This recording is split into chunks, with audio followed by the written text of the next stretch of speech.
Jars first, just in case I fluff it, and I think there's a good chance of it.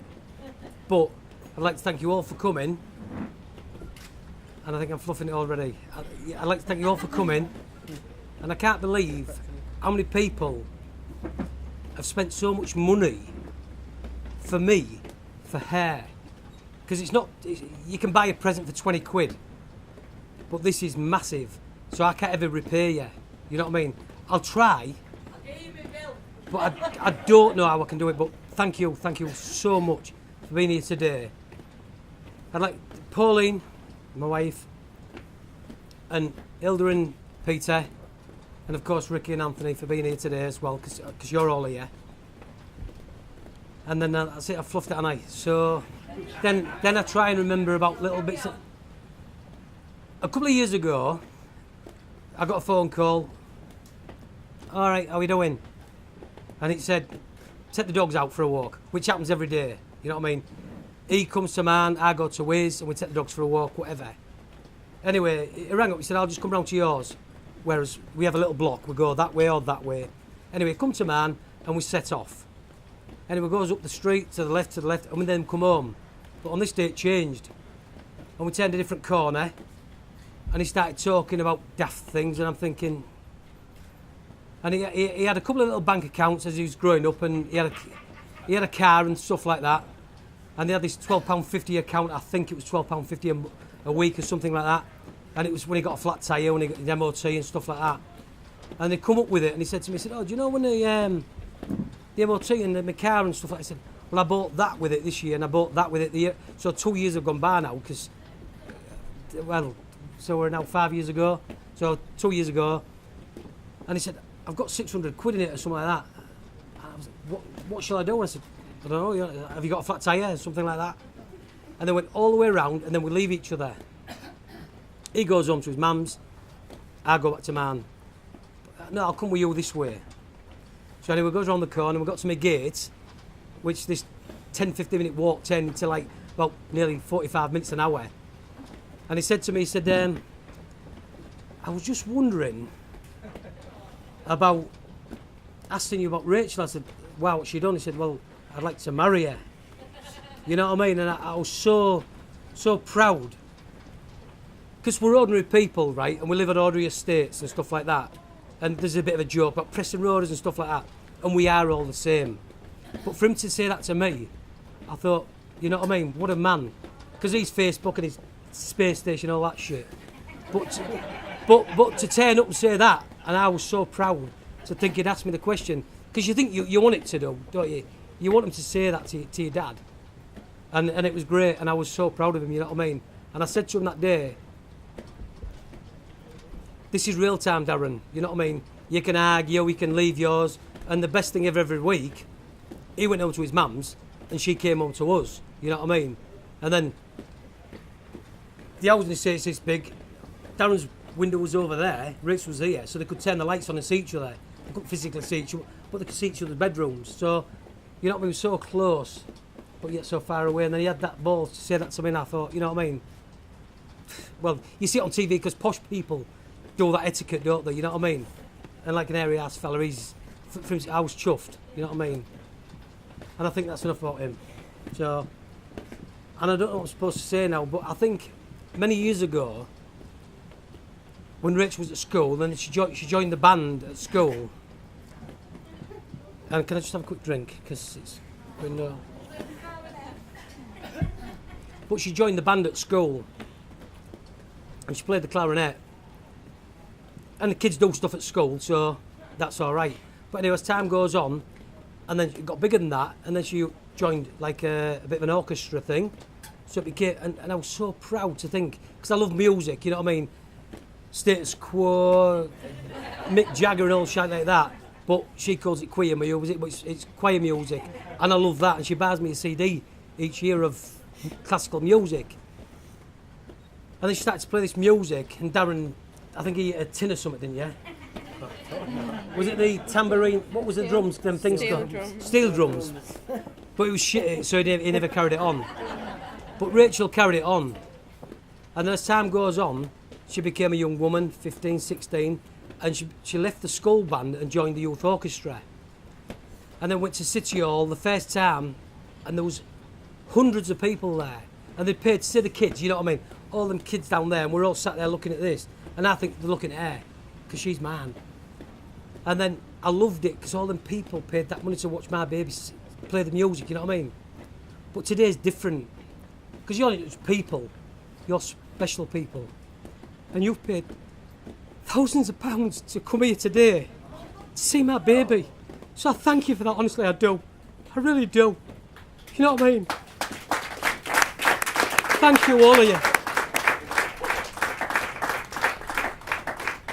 And I think that could be my get out of jail card, so I think there was something else in my head, but I don't know what it was, so I think I have to say I'd like you to raise your glasses and thank you all for coming today.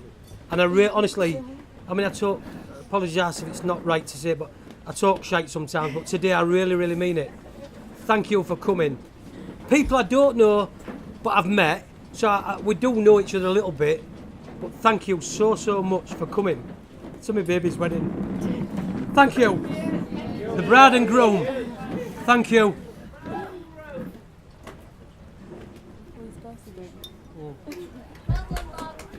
Thank you.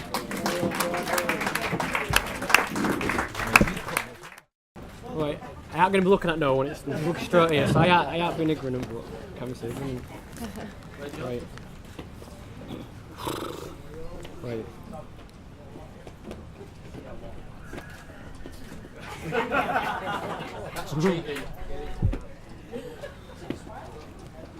Right.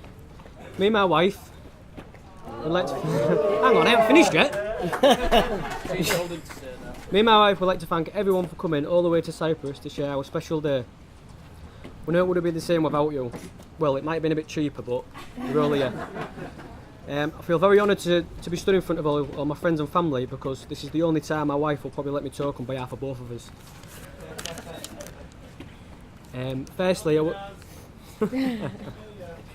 Firstly, I would like to thank my new mother and father-in-law, Bob and Pauline, for letting me marry their beautiful, kind, intelligent daughter, who they know that can be a bit high maintenance sometimes.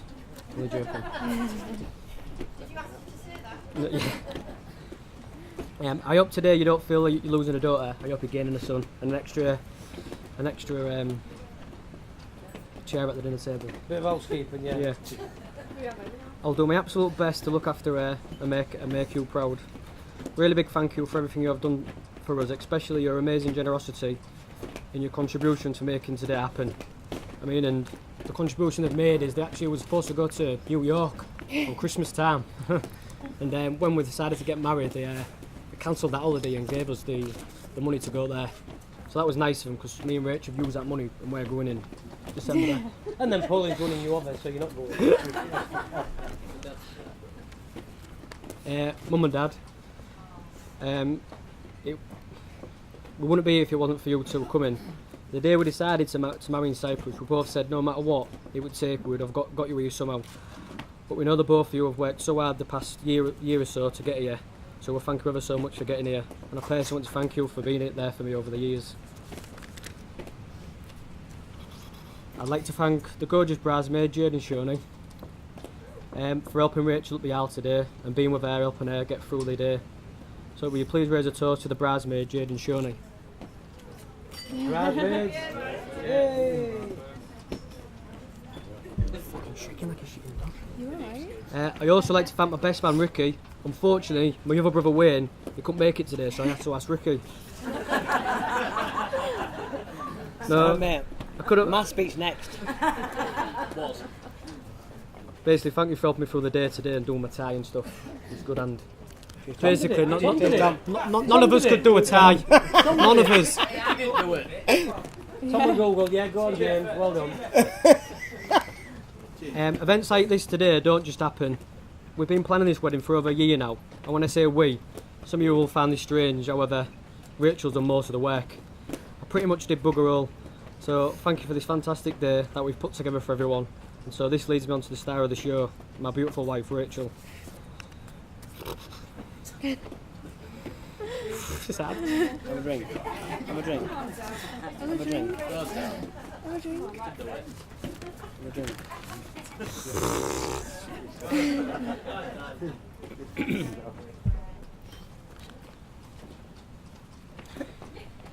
To be with Rachel is everything I want and need in a wife. She's beautiful, intelligent.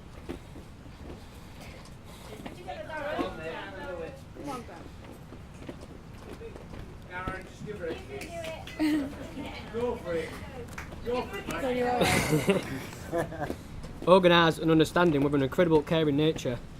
There's only one thing wrong. You alright?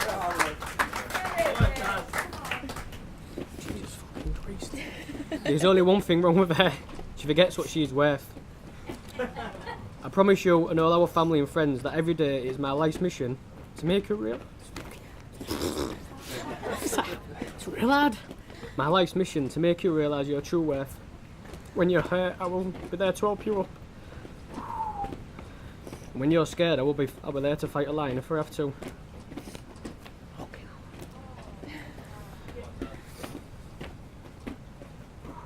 You alright? And when you are happy, Come on, mate. Go on, son, go on. and when Wait. where is he? Done. Go on, son, baby. I can't remember. When you're And when we are happy, we will there to share the greatest memories and share all our love and still be the 80-year-olds that hold hands. Thank you for making me the happiest man alive.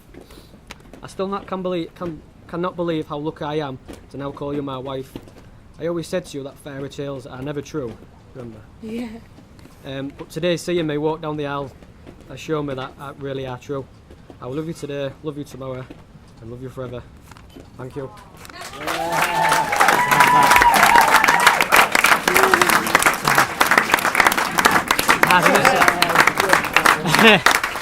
I'm glad I didn't write mine down. That's hard, that. So I've written a speech, but it's back at the hotel.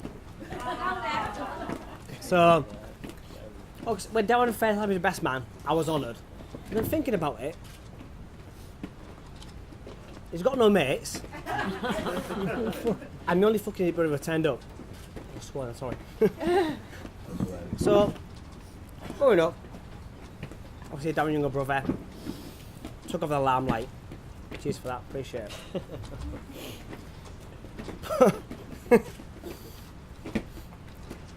I always remember Darren when he was growing up. He used to play FIFA a lot, and he beat me. So body slammed me to the floor. Yeah. We had a trip to hospital, which wasn't great, but after 4 hours being in the A&E, it was fine. 3 days of school, went back home, happy as Larry. Oh, my speech is gone. It's gone. My speech is gone. Just tell him you love him. And that's I don't love the him, I job don't love done. him, I'm so proud of him. That's all you can say, His nickname. So when Dan was growing up, he'd come on one day and was so excited. And he had a nickname. Well, he'd come home excited. Mum, Dad, I got a nickname. What's your nickname, down? Spaz. I don't think that's a nickname, down. I don't think you're friends.